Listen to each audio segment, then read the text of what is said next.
All right, folks, another Tuesday here. So we get going from a little hangout in downtown Lagos. Welcome. I am Citizen Jones Hussein. On the program this evening, National Assembly supports deployment of soldiers on highways, just as the Chief of Army Staff urges troops to be ruthless and decisive against bandits. Zamfara confirms kidnap of Director of Budget there and the killing of his deputy as well.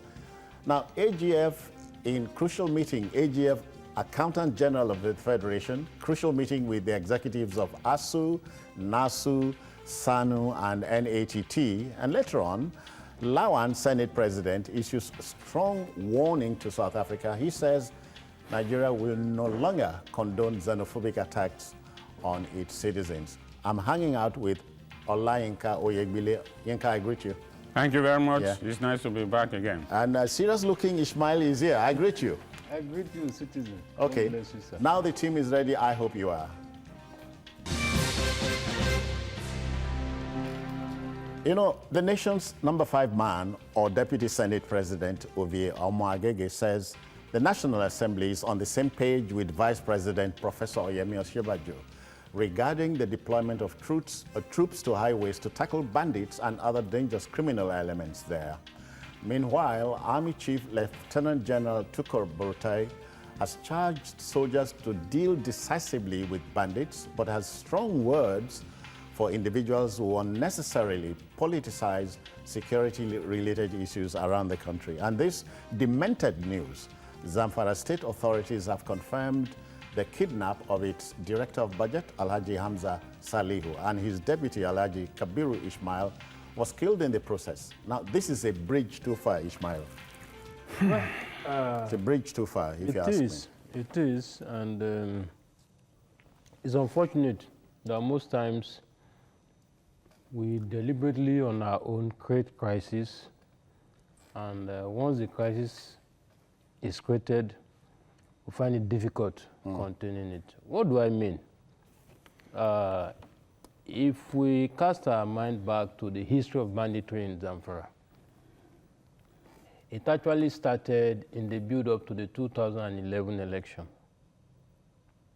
If you recall, from 1999 to 2007, Zamfara was effectively under the control of the then AMPP. Okay, yeah. Yerima Bakura, Sani Yerima was the governor. And when he was leaving, he handed over to his deputy, Mahmuda Shinkafi. But when Yaradua came in 2007, there was some kind of alliance, though unwritten, between governors in the opposition party from the Northwest to give support to Yaradua, to the extent that some were even mooting the idea. Yaradua, then president. Then president. Yeah. Some of them were even mooting the idea of formally defecting into the party. Probably that was a signal Mahmuda saw, and so Mahmuda went into the PDP ahead of Sani Yerima. But eventually, Sani Yerima didn't go to PDP. Now there was the contest for power in the state. They wanted Mahmuda Shinkafi out of the political scene at all costs. And that was when you say they, who are these they? Sani Yerima, it's a political godson at the time, the man who just left power, Yari, and co. There's no way we can, absorb them of the banditry that is going on in Zamfara today. Zamfara citizens are there, they can bear witness. It was the attempt to forcefully sack Mahmuda Shinkafi that led them into some of the political actors then, bringing in some of these mercenaries, even from outside of the country. At that period, they were killing, slaughtering, cutting people anyhow on the streets of Gusau and parts of Zamfara. And so after they won the election in 2011, they could not recover those arms from those boys. Obviously. And they also did not give them... Because you can't always pay them enough. You can't. Yeah. And they couldn't also give them any alternative source of livelihood. And that was how this thing started. And to tell you that those in government somehow have a hand in this thing, the man they call Buhari Daji, the leader of one of the bandits that was killed, I think around last year or so, Yes, is an in-law to the deputy governor who served Yari. It's an in-law. And he was a bandit. Yes. He's not just a bandit, Of course. A leader of one of the groups. In fact, it was a rival group that killed him. That killed him, yeah. It was a rival group that killed Not him. the You know? government So, stroke. and if you interact with security operatives in the state, in fact, there was one who confessed to me that they should also share from the blame, that because when this thing was happening, they did not file the adequate report that they were supposed to file to help curtail the situation at the time. Because it paid them not to. Yinka, mine is Governor Bello Matawalin just walked into a minefield. Yeah. So not that he didn't know what was on the floor. So he's in the thick of things now. I don't envy him. And as Ismail has given us the background, what the present governor is facing is a very tough business. And for him, it might be a good thing, perhaps, that he came in, because somehow, I don't think he belongs to any of the factions that were contending for power. From the analysis he gave us, we know those who are contending for power then. The Matawale that is in now has his job cut out for him. Whether he will now be up to the plate is another thing. Because honestly, you know, that time, the scenario that he painted, it was underreported then because at that time, it was Boko Haram that everybody was talking about. And it was the killings then in Boko Haram camp, perhaps by Boko Haram, was more publicized because it was happening across some of the other states. But this one was a local one in Zamfara alone. That was why somehow it was not well reported then. But now, with the issues that we have in our hands now, if care is not taken, we are already nursing another problem for the country. Because another Frankenstein. Exactly, because considering it's if you on the northwestern yes. fringe, yeah.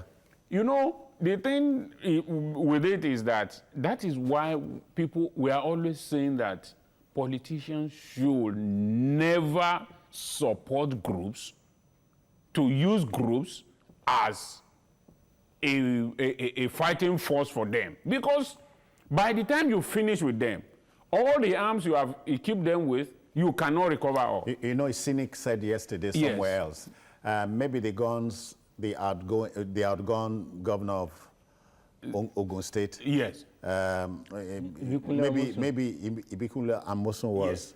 He kept the guns as a commissioner of police, or I don't know. You know. So essentially, yes, there are no desperate situations. There are desperate people. Very, very. They're desperate people. And very, very unfortunate. And in this case, desperate politicians. Very, very unfortunate, because if you come out to say that you want to serve people, I mean, we've had cases before after the 1979 election. What happened? The late Chief Obafemi Awolowo said he's no longer interested in contesting because he believed that he has what it takes to rule Nigeria. But he said, he now gave a caveat that when you people are ready for me, you will come and ask me to come. But unfortunately, he never had that time. But what we have now are people who are desperate for power. And they don't care by whatever means they will get there. Because how do you continue to empower people to kill and maim your opponent when you know that if really what you want to do is to do good. Because the Buhari that he spoke about, we've spoken about him before on this program. It was not the government forces that killed him. No. It was a rival gang that killed him. And it was an open secret. It was, yeah, of course. They displayed his body. He was killed in the bush on the rocks, and they displayed his body, and everybody was rejoicing, thinking that that would be the end of the rebellion. But what do we have? We have another Frankenstein monster that we are nursing, and if care is not taken, this is going to snowball into a bigger thing, and I pray it doesn't. Well, it goes beyond prayers, please. It's more about practical, exactly. That's Ishmael, you know, the Zamfara situation provokes a cautious distrust. You know, I'm sensing something. Magu, the acting EFCC chairman, said not too long ago that governors in states provoke insecurity in their states just to get more money for the security vote. You know, I'm thinking along that line. Well, even if Magu may be correct, I say maybe because I've also had instances where a certain police commissioner, you know, threatened to make a state ungovernable for the governor. If the governor, what happened was, I think there was a change in government. Yeah. And the governor now decided to cut down some of the things they were always giving. Yeah. You know, and the police commissioner was like, "What nonsense is this man doing? That does he think that the man who was doing it before is a fool? Was a fool? That look, if he doesn't release this money, that there will be crisis and he will not be able to, you know, contain it." So to that extent. Do you know you're on air? Yeah. Of course. Yeah.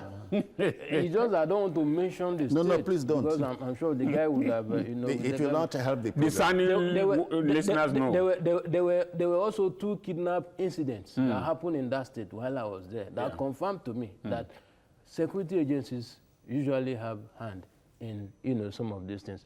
One of them was a white person was kidnapped. And the police commissioner was saying that, Basuna, these white people, they have money now. They should bring money so that we get this super at night. A sitting CP. A sitting CP. It's not as if themselves, it was told to me. Now, a senior official from that state was kidnapped at some point, and I was trying to go in to get information about what transpired. And as I was at the door, I overheard the CP speaking to another DPO of one of the local government was asking him, Kunaina, that one was telling him that, well, that they have tried to block the, is it Dalla Kukuma station? I was like, I was shocked that they have gone far with him. They've taken him to Delta. That they are taking him as far as Delta. I was like, so that means this man knew something about it. The point I'm making is that among the, you know, people listening to you would think they're dreaming. I even wrote the story. I remember then I wrote the story. I didn't mention the state. I said one of the states in the South. And one of my colleagues then challenged me that you have started with this, your James Hadley Chase report. But when the victim regained freedom, and he was narrating how they took him from that part of the north to Delta, that colleague of mine tapped me and said, Obo, you talk about that's your story. You know, I said, well, I don't, I don't write. You may have read James Hadley Chase, but you know, I'm not writing it. I write facts. Yeah. Now, Zamfara, it's unfortunate. It's unfortunate that what happened, because the truth is that even Bello, the current governor, cannot absorb himself of the crisis in Zamfara. Okay. Because he was in AMPP from 1999 to I think he defected around 2010 or there, because he was more like the anointed before the election. Yeah, he was the anointed candidate. He was supposed to be the anointed candidate of Sani Yerima to challenge Mahmouda Shinkafi. Okay. Because he was in the House of Reps in 1999 to 2003.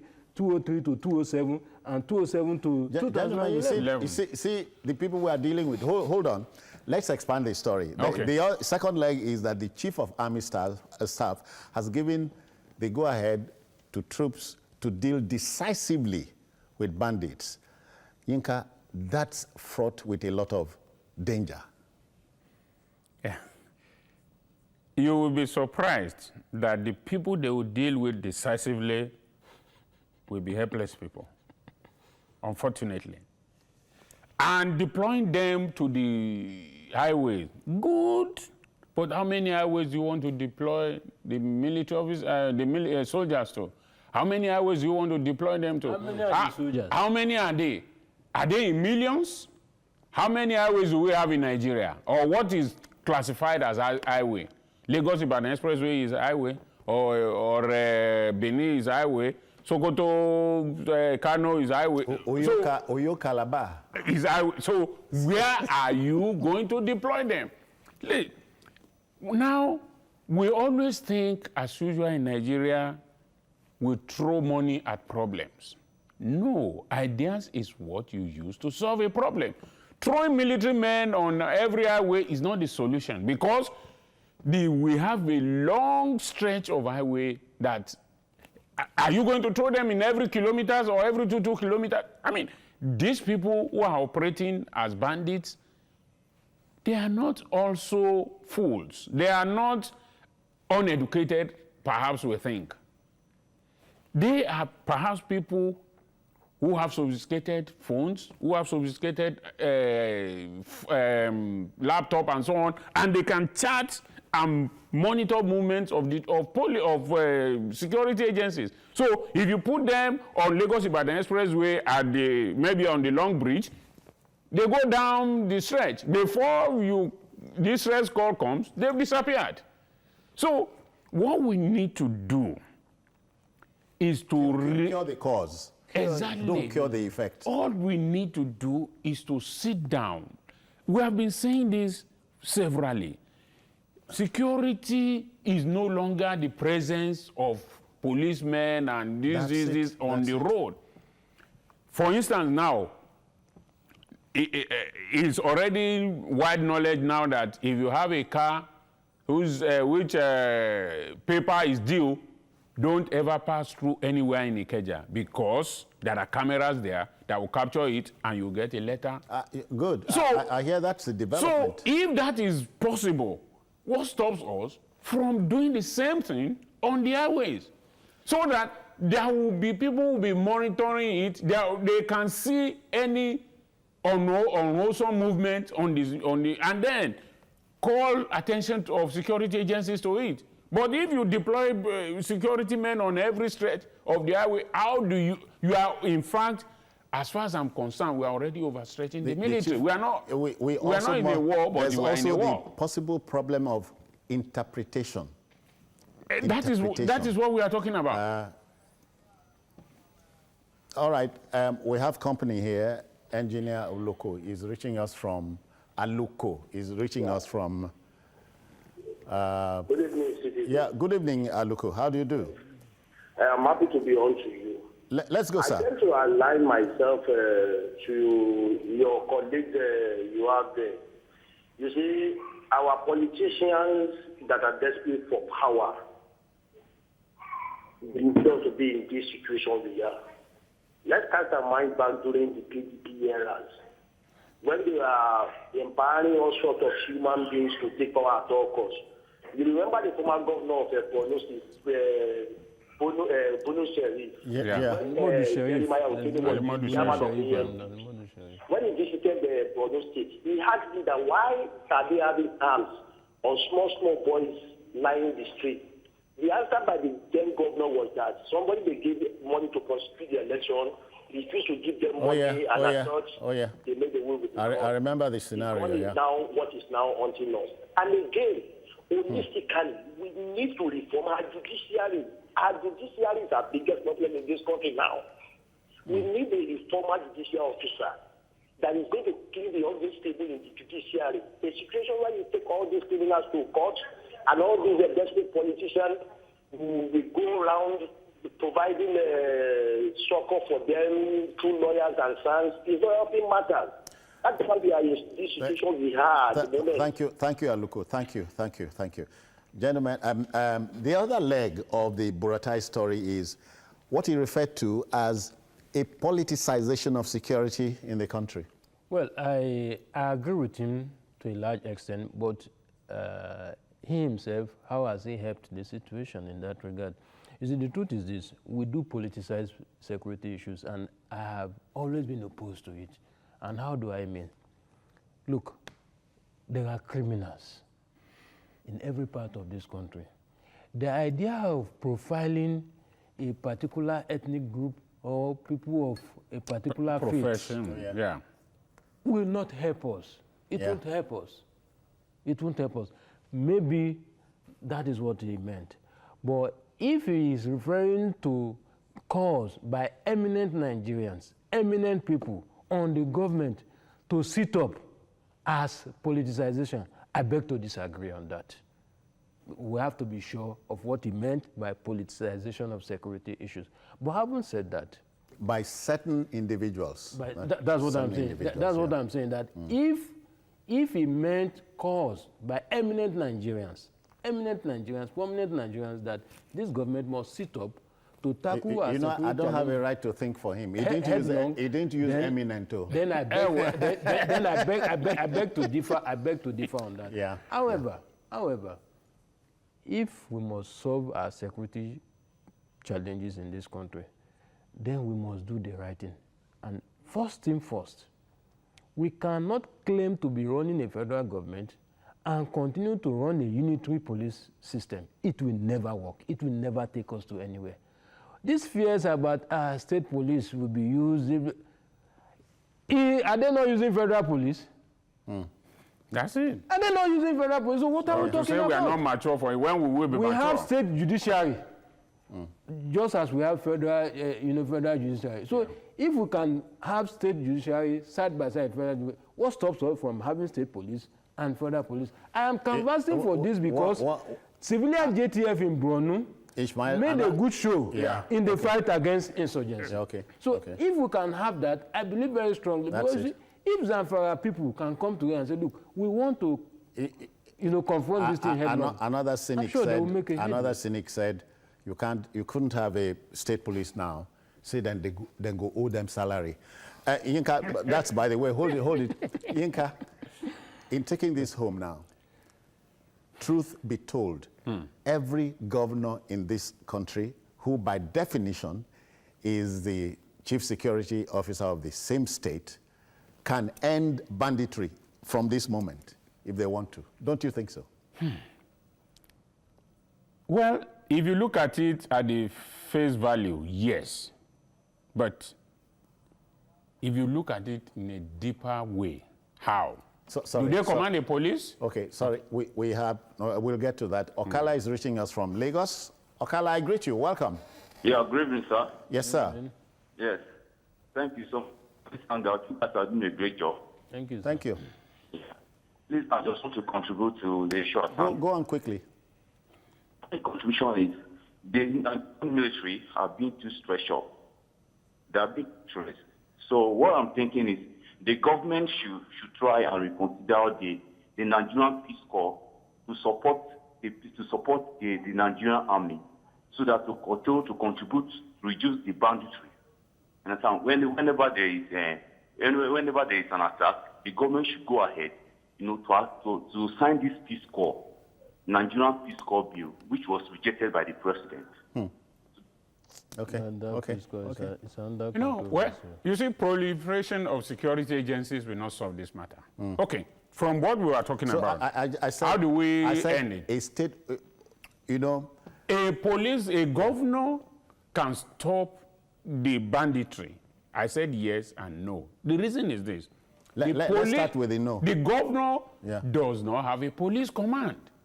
If the police, God forbid, if it is in Lagos that is happening now, can our governor command the police commissioner to act? He will first of all have to speak with the inspector general. So how does he command, how does he help it? A governor watching you now, in his heart of hearts, will disagree with you. But he can disagree, but he knows you are saying the truth.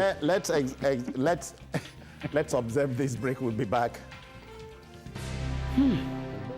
Okay, then, let's take the story home. Gentlemen, Yinka, I challenge the fact that you are not convinced or persuaded that governors can end the banditry. Let me take you to Rivers State. Okay.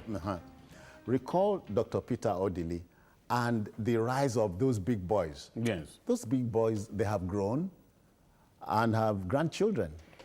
Am I making sense here? Oh, sure. So, Ishmael? Well, you see, thank God, it's just that you see, Nigerians, we forget so easily. If we cast our mind back, we all can recollect vividly how some of this banditry, this insurgency, how they evolved. I recall very well that there was a chance meet I had with Amechi, the former governor of Rivers and the immediate past minister for transport. You know, I tried to find out from him why he was opposed to the granting of amnesty to them. He said, look, these guys are criminals. That you deal with them as criminals. That granting amnesty to them is like, propping them up. Further propping them. It was later I realized the import of the point he was making. Okay, I hear we must pass on. Well, the debate, as always, must continue. We have provoked it. Now, the presidential directive geared towards transparency and accountability for good governance is a daunting exercise, but we must go there. This is a message from the Accountant General of the Federation, Ahmed Idris, who has enjoined the National Executive Councils of ASU, the Non-Academic Staff Union, the Junior Staff Association of Nigerian Universities, SANU, and the National Association of Academic Technologists, NATT, ahead of their incorporation into the Integrated Personal Payroll Information Service, IPPIS regime. Now, good times are here, the AGF says, as the system can accommodate over 2 million federal government employees. Sounds good to me. Well, it sounds good, but like every government policy, government is always failing to communicate well with the people. This IPPIS we are talking about, ASU has been opposing it, I think since, 2011 or thereabout, but the latest one that I know was in 2014. And what are their arguments?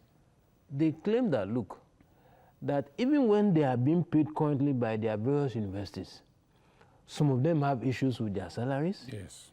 And when they have issues with their salary, it takes them time to get it resolved. That now you are complaining that there are ghost workers. Is it not when you sit down behind the computer in Abuja, you can impute as many ghost workers as you want into the computer in the name of ASU? I don't know if I'm making sense. Now, you see, I'm in support of whatever will help in blocking leakages. Another fear is that the system is capable of affecting the autonomy of universities. Yes. Is that a logical argument? It is. Oh, very well. But you see, you know one thing?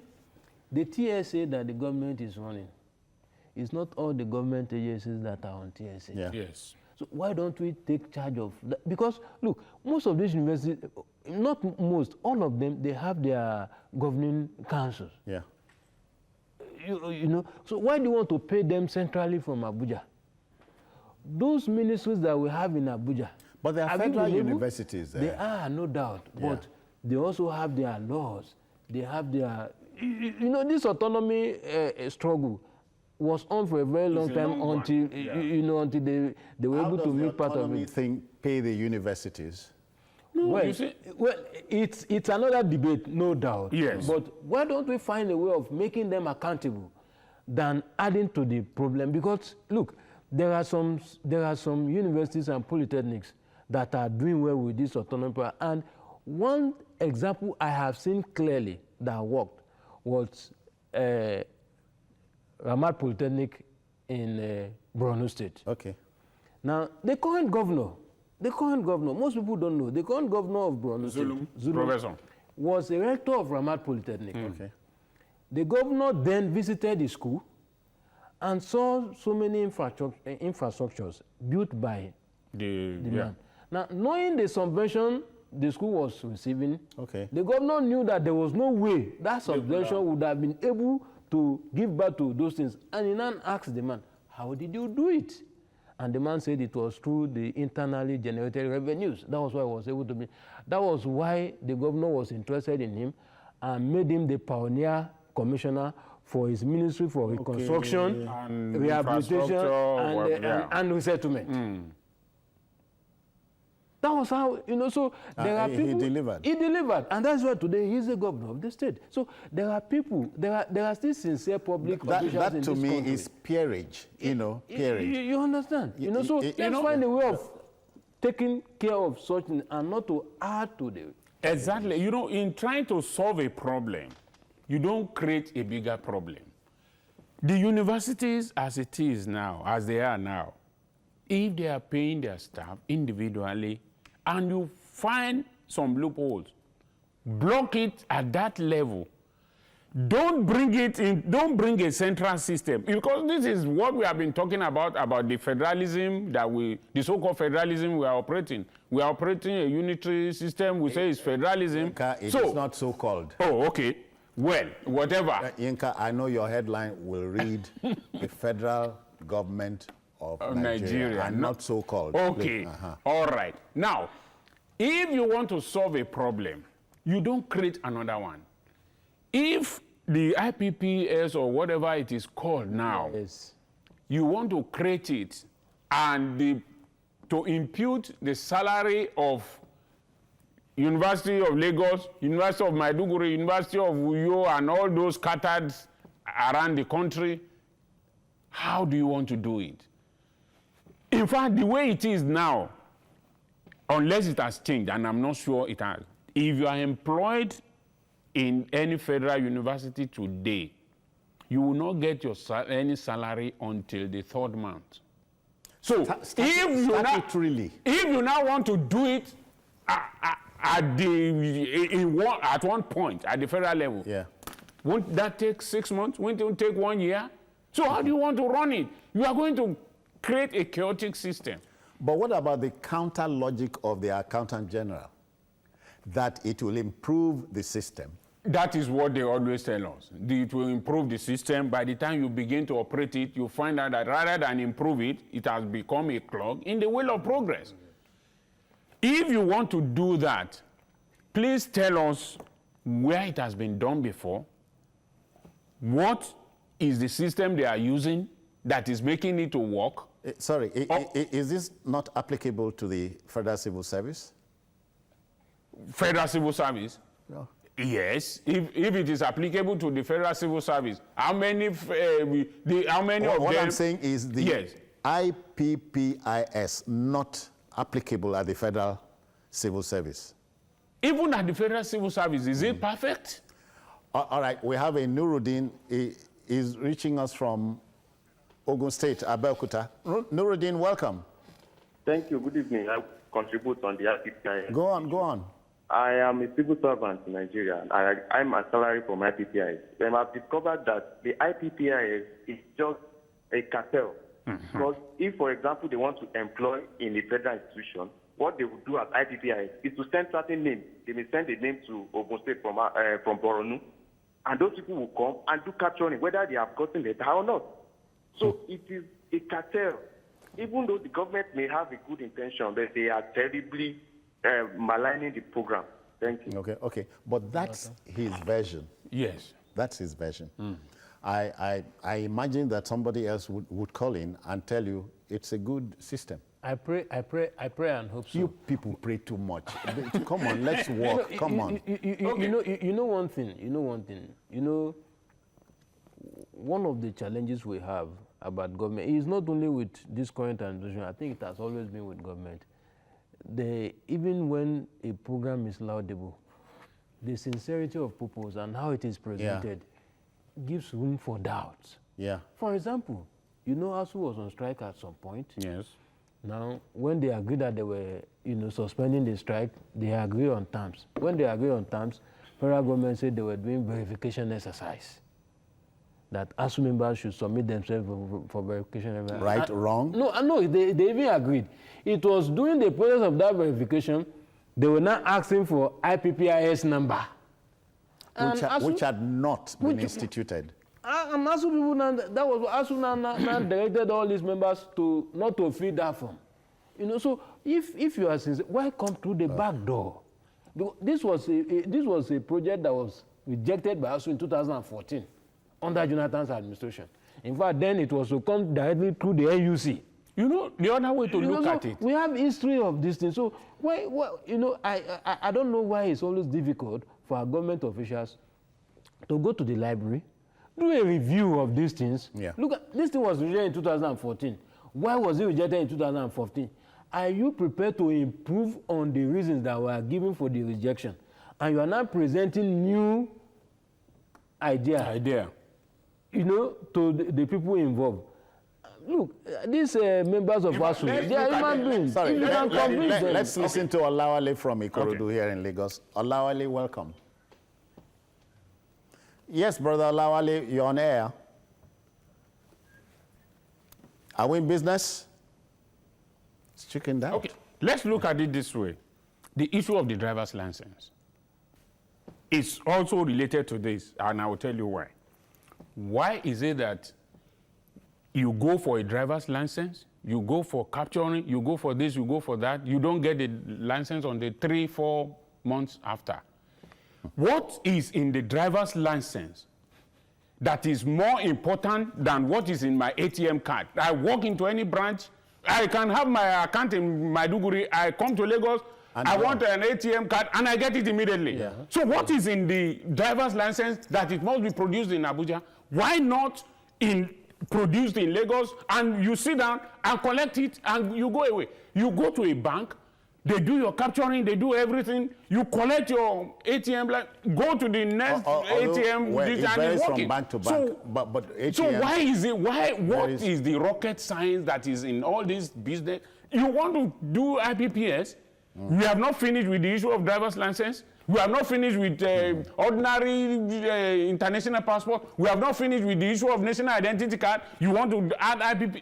I mean, what are we talking about? Okay. You know, in Nigeria, you start something when the suspicion creeps in. You abandon it. Oh, yeah. So where are we in a quandary? Is this us? Well, Ismail, is this us? Well, unfortunately, sadly too, that is what we are. But look, means if you had to if you were put in charge of the IPPIS, you would behave like them. I am not likely to behave like them. But the system will force you. You know, sometimes look, the system in Nigeria is what we are going through. That's what we are. I purposely asked you because if you meant to change whatever you met on the floor, obviously you were going to have a lot of people coming at you. Of course. Why you want block road, you know, and so on. But if you are sincere and firm, because as a leader, I tell people, as a leader, you must be firm. The moment you want to dance here. We've seen that in Jump. You lose. You We've seen that in Jump. You lose it. You must be firm. If you say, look, this is this, stand by it. You know, the Jump man, I give him kudos. Yes. You know, yes. He has been able to. So it is possible. That's what he's telling me. With a good leadership. Exactly. Because you see, the Jump man is not only doing what he's doing in Jump. Yeah. You know, he's the secretary of Supreme Council for Islamic Yes. Okay. He has been able to stop those stealing our money in the national mosques in Abuja from stealing that money. Yes. Okay. Don't let him hear. All right, then. I hear we must move on. Again, let the debate on that continue. You know, these are far from being the best of times for Nigeria and South Africa. Xenophobic attacks on Nigerians in the Mandela country appears to have decimated an otherwise cordiality that dates back to the heady days of the anti-apartheid struggle of the 70s. Senate President Dr. Ahmed Lawan has condemned in strong terms the continuous killings of Nigerians in South Africa. According to the number 3 man, in 2 calendar years, no less than 118 Nigerians have been killed, 13 of them by South African police. If there's anything to die for, is there anything worth killing for? Certainly. Because there are 2 different things. Yeah, certainly no. And I want to commend the President of the Senate for taking the stand he has taken. But I want to also add that let it not stop at rhetorics, because in Nigeria we are good at rhetorics. I was somewhere... Or what they call beginner's luck. I was somewhere last Saturday and we were discussing this issue, and I said, look, you cannot have your business interests striving in our country, and yet you subject our citizens to all manner of threats in your own country. Now, if... But Ishmael, that, to me, if you ask me, it would not be the problem of those employers. Nobody can insult you without your permission. Yeah. Well, you are sending a message. No, you are sending a... I agree with you. Yeah. But you see, there are also responsible Nigerians who have not behaved in such a way as to, present themselves for insult, who are still being insulted in South Africa. Look, we must challenge our men, our brothers and sisters going there, that look, if you have no genuine reason to go to South Africa, stay home. Please stay home, for God's sake. Do you know that's another angle to the debate? No. If you have no genuine reason for going to South Africa, please stay home. But look at this woman, look at the last mother. Yes. Yeah. Mrs. She went to attend a Conference. And so in that case, we cannot say the woman has no business in that country. Yeah. You get what I mean? Now, the killings in South Africa too are being carried out by state actors. What do I mean by state? The police. Who is in charge of the police? Is it not the government? Except the South African government is telling us today that they are not in charge of their security operatives. Look at the treatment. Look at except that's a typical scene in except they're telling us that they are not in charge of their security. So I think messages like this will send the South African government. They know how much they make in Nigeria, and any government anywhere, once you threaten otherwise its business we are talking about their interest here. Yes. And this is the largest market. Look, if that is the language they understand, yes. If that is the language they understand, please, I want us to drive it home. Sometimes when I see things like this, I try to wake myself up. Are we witnessing the South Africa of the apartheid days? Because it was something like this. Yeah. But now, you know that Nigeria is so far away from South Africa.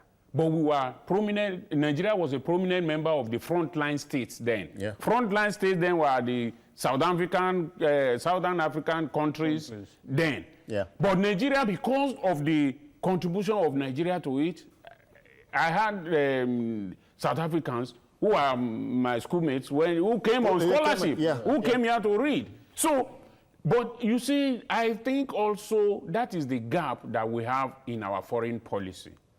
When South Africa got its independence, what did Nigeria do?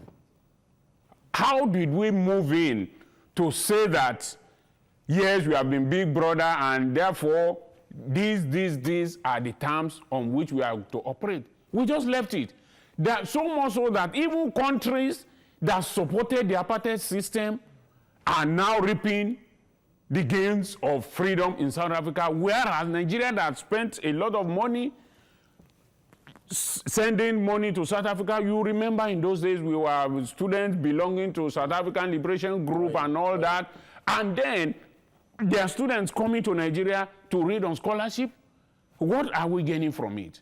We have not been able to read the Riot Act to the government that, we cannot allow this to continue. At the NTA of we had the Matabeses. Exactly. Matabese and his brother. All those things, even the former South African president, Thabo Mbeki, was in Nigeria for a long time. Yeah. So what have we been able to do?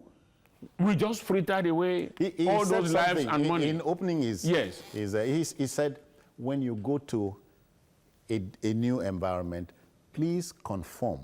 Yes. It's simple logic. Yes.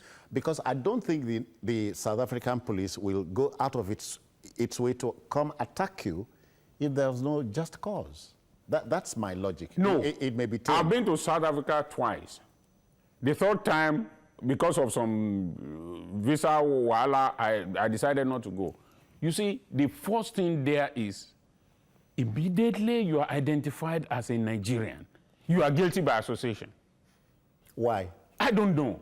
No, part of it. You must seek to know. Okay. You see, part of it is also that of course, you know a Nigerian, anywhere is Nigerian is, you will definitely know. Nigerians are loud. Nigerians, they believe that we are, and especially when it comes to their women. Okay. The Nigerian men spend a lot of money on women, and their people don't like that. Yinka, I have Yes. an Olawale. I was going to think Olawale in South Africa, but he's in Lagos here. Olawale, welcome. Olawale, are you there? Olawale, are we in business? No, you were saying, yeah. So, you know, So you must seek to know why. there must be a why. See, part of it is also that when you go anywhere and you see a black man questioning a white man, most likely it's going to be a Nigerian. Doing the questioning. Yes, and you sort of doing trying to molest you, and you, who are you? What do you mean? Yeah. Others, perhaps we just, what's this, their buzz, or what is that, their Dutch language then? Now, but you find out that Nigerians will always want African. Exactly. Nigerians will always want to show that, look, I'm a free man. I'm not part of your conquered people. So, and they don't like that. And also this angle that, after all, now we fight for our independence. You know, we take it to the extreme. That's my trouble. Well, somehow, I mean, when you have fought for someone, you deserve some modicum of respect. Now you caused the fight. No, but you deserve some modicum of respect. If Nigeria did not play the role it played in South Africa, South Africa perhaps would still be under British Petroleum became African Petroleum and all that. We know what Nigeria contributed, but I also blame Nigeria. Because, as I said earlier on, when they got their independence, Nigeria did not... A lady is here. Joy is here. Joy, give us joy. Give us some joy here. Welcome. Gone. Yeah, so when they got their independence, what are the terms, or what did Nigeria do to quickly establish the Nigerian interest? We didn't. Nothing. We failed in that angle, and that is why what is happening is happening. Ismail, sorry. You know, some Nigerians in South Africa have been linked to hard drugs, trafficking and so on, human trafficking and so you can't. No, this is not demarketing my country on TV. It's still part of profiling we are talking about. There is only Nigerians. But is it only Nigerians that are into these vices? Okay. So no. Listen, I'm not saying that. I'm not saying that we should encourage them. I think I get where you are coming from. But the point I'm making is that, look, those who are involved in those illicit businesses, once you get them, allow the law deal with them.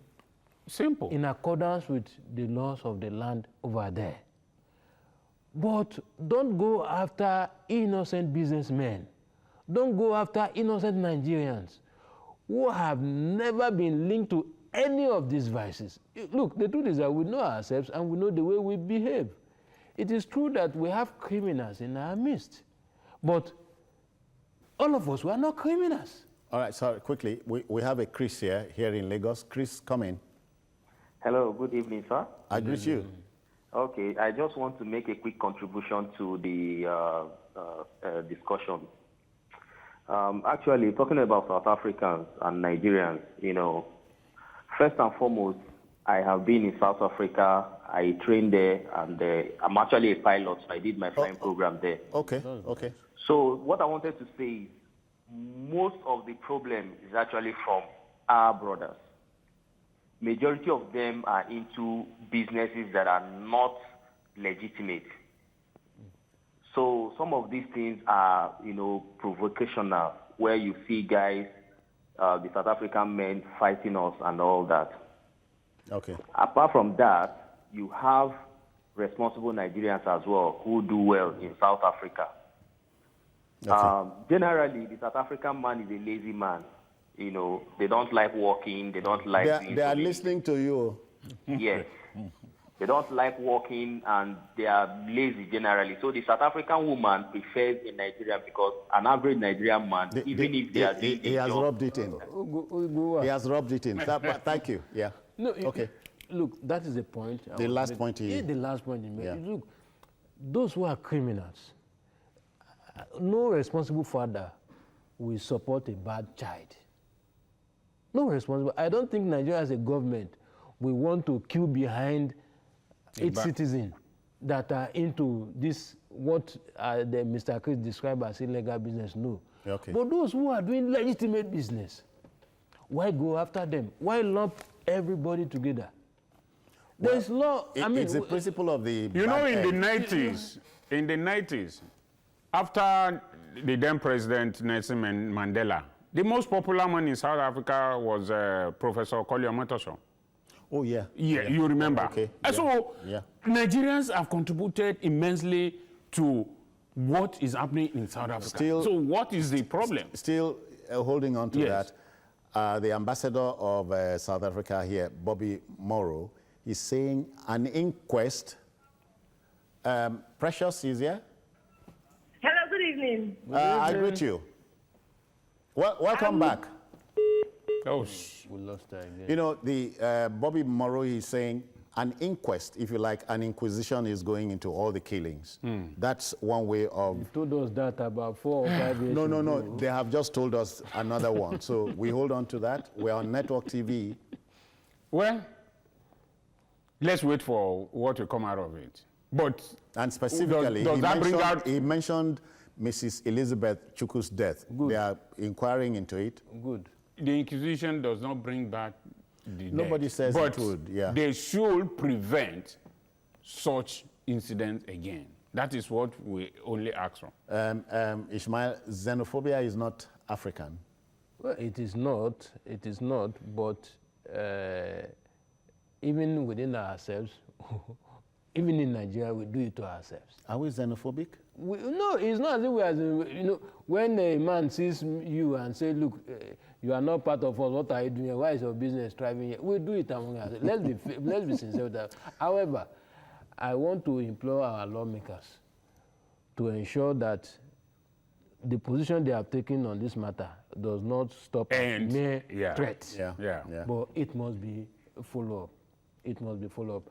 And in addition to that, I want to appeal to our president that he should quickly send his nominees to the National Assembly for confirmation. Okay. Because if we have ministers in place, I'm sure we'll be able to take care of some of these issues. I thank goodness, maybe because we beat Demo for football. It's away from that. But let's thank Olayinka Oyegbile. You'll come again very soon. Very well.